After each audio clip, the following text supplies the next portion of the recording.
Christian. The triumph was approaching completion. And this Roman Empire lasted sufficiently long to ensure the survival of Christianity even after the empire collapsed. But we have often conjectured what would have happened in Rome and in the world if it had been the gospel of the kingdom which had been accepted in the place of Greek Christianity. 4. The European Dark Ages. The Church, being an adjunct to society and the ally of politics, was doomed to share in the intellectual and spiritual decline of the so-called European Dark Ages. During this time, religion became more and more monasticized, asceticized, and legalized. In a spiritual sense, Christianity was hibernating. Throughout this period there existed alongside this slumbering and secularized religion a continuous stream of mysticism, a fantastic spiritual experience bordering on unreality and philosophically akin to pantheism. During these dark and despairing centuries, religion became virtually second-handed again. The individual was almost lost before the overshadowing authority, tradition, and dictation of the Church. A new spiritual menace arose in the creation of a galaxy of saints who were assumed to have special influence at the divine courts, and who, therefore, if effectively appealed to, would be able to intercede in man's behalf before the gods.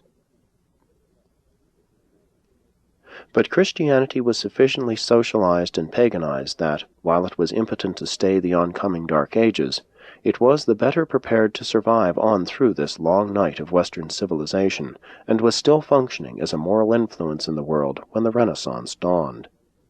The rehabilitation of Christianity, following the passing of the Dark Ages, resulted in bringing into existence numerous sects of the Christian teachings, beliefs suited to special intellectual, emotional, and spiritual types of human personality. And many of these special Christian groups or religious families still persist at the time of the making of this presentation. Christianity exhibits a history of having originated out of the unintended transformation of the religion of Jesus into a religion about Jesus.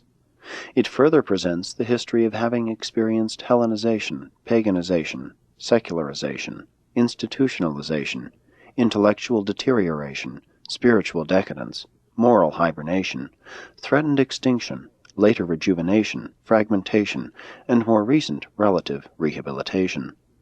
Such a pedigree is indicative of inherent vitality and the possession of vast recuperative resources. And this same Christianity is now present in the civilized world of Occidental peoples and stands face to face with a struggle for existence which is even more ominous than those eventful crises which have characterized its past battles for dominance.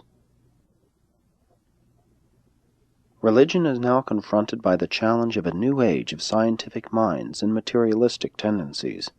In this gigantic struggle between the secular and the spiritual, the religion of Jesus will eventually triumph. 5. The modern problem. The 20th century has brought new problems for Christianity and all other religions to solve. The higher a civilization climbs, the more necessitous becomes the duty to seek first the realities of heaven in all of man's efforts to stabilize society and facilitate the solution of its material problems. Truth often becomes confusing and even misleading when it is dismembered, segregated, isolated, and too much analyzed. Living truth teaches the truth-seeker aright only when it is embraced in wholeness and as a living spiritual reality, not as a fact of material science or an inspiration of intervening art. Religion is the revelation to man of his divine and eternal destiny. Religion is a purely personal and spiritual experience, and must forever be distinguished from man's other high forms of thought, such as 1. Man's logical attitude toward the things of material reality. 2. Man's aesthetic appreciation of beauty contrasted with ugliness. 3. Man's ethical recognition of social obligations and political duty. 4. Even man's sense of human morality is not, in and of itself, religious. Religion is designed to find those values in the universe which call forth faith, trust, and assurance. Religion culminates in worship. Religion discovers for the soul those supreme values which are in contrast with the relative values discovered by the mind. Such superhuman insight can be had only through genuine religious experience.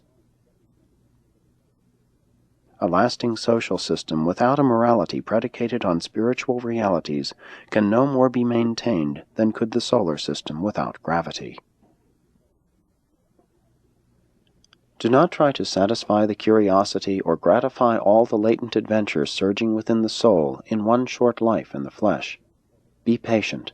Be not tempted to indulge in a lawless plunge into cheap and sordid adventure.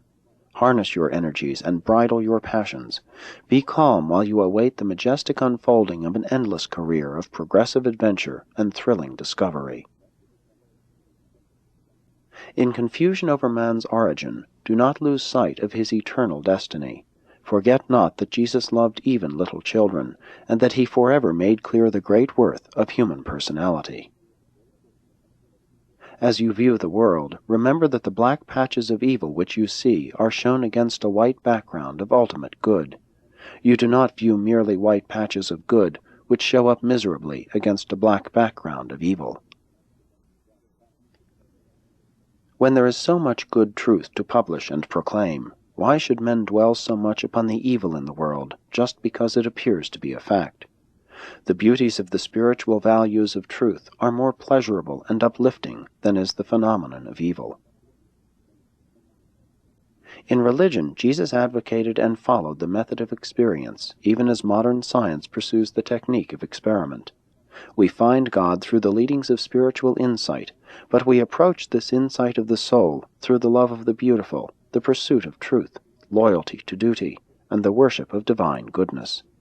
But of all these values, love is the true guide to real insight. 6. Materialism. Scientists have unintentionally precipitated mankind into a materialistic panic. They have started an unthinking run on the moral bank of the ages. But this bank of human experience has vast spiritual resources. It can stand the demands being made upon it. Only unthinking men become panicky about the spiritual assets of the human race. When the materialistic secular panic is over, the religion of Jesus will not be found bankrupt. The spiritual bank of the kingdom of heaven will be paying out faith, hope, and moral security to all who draw upon it in his name. No matter what the apparent conflict between materialism and the teachings of Jesus may be, you can rest assured that, in the ages to come, the teachings of the Master will fully triumph. In reality, true religion cannot become involved in any controversy with science. It is in no way concerned with material things. Religion is simply indifferent to, but sympathetic with, science, while it supremely concerns itself with the scientist. The pursuit of mere knowledge, without the attendant interpretation of wisdom and the spiritual insight of religious experience, eventually leads to pessimism and human despair. A little knowledge is truly disconcerting. At the time of this writing, the worst of the materialistic age is over. The day of a better understanding is already beginning to dawn. The higher minds of the scientific world are no longer wholly materialistic in their philosophy, but the rank and file of the people still lean in that direction as a result of former teachings. But this age of physical realism is only a passing episode in man's life on earth. Modern science has left true religion, the teachings of Jesus has translated in the lives of his believers, untouched.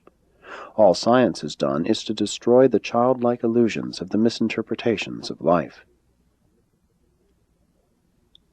Science is a quantitative experience, religion a qualitative experience, as regards man's life on earth. Science deals with phenomena, religion with origins, values, and goals. To assign causes as an explanation of physical phenomena is to confess ignorance of ultimates, and, in the end, only leads the scientist straight back to the first great cause, the universal Father of Paradise. The violent swing from an age of miracles to an age of machines has proved altogether upsetting to man. The cleverness and dexterity of the false philosophies of mechanism